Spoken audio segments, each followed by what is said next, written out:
Praise the Lord. Welcome to Jesus Tuition. Dear student, இன்னைக்கு 10th standard maths exercise 3.2ல second sum பார்க்கலாம். second sumல பாருங்க find the LCM of தான் சொல்லி 6 part கொடுத்திருக்காங்க. இப்போ first subdivision நம்ம இப்போ பார்க்கலாம்.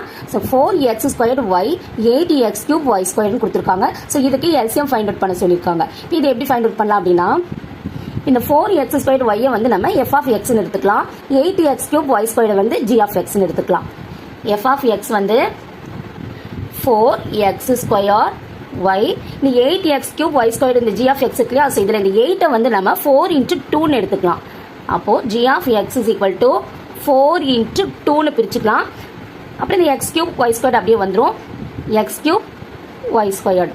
இப்போ இதுக்கு எல்சிஎம் எடுக்கணும் இல்லையா, ஸோ இது எல்சிஎம் எப்படி எடுக்கலாம் அப்படின்னா இது ரெண்டுலேயும் காமனாக இருக்கிறதையும் நம்ம எடுத்துக்கணும், காமனாக இல்லாததையும் நம்ம எடுத்துக்கணும் இல்லையா. இப்போ இது ரெண்டுலேயும் காமனாக என்ன இருக்குன்னா 4 தான் காமனாக இருக்குது. அப்போது இந்த 4 காமனாக இருக்கக்கூடிய இந்த 4 ஃபர்ஸ்ட் எடுத்துக்கலாம். 4 இன்ட்டு காமனாக இல்லாத இந்த 2வையும் எடுத்துக்கணும் இன்ட்டு இப்போ இதில் பாருங்க எக்ஸ் ஸ்கொயர் இருக்கு, இங்கே எக்ஸ் கியூப் இருக்கு. ஸோ இதில் எது ஐஎஸ் பவரோ அதை தான் நம்ம எடுத்துக்கணும். அப்போ எக்ஸ் கியூப் தான் ஐஎஸ் பவர், அப்போ எக்ஸ் கியூப் எடுத்துக்கலாம். அடுத்து ஒய் ஸ்கொயர்ல ஐஎஸ் பவர் வந்து ஒய் ஸ்கொயர்டா இருக்கனால ஒய் ஸ்கொயர்டை தான் நம்ம எடுத்துக்கணும்.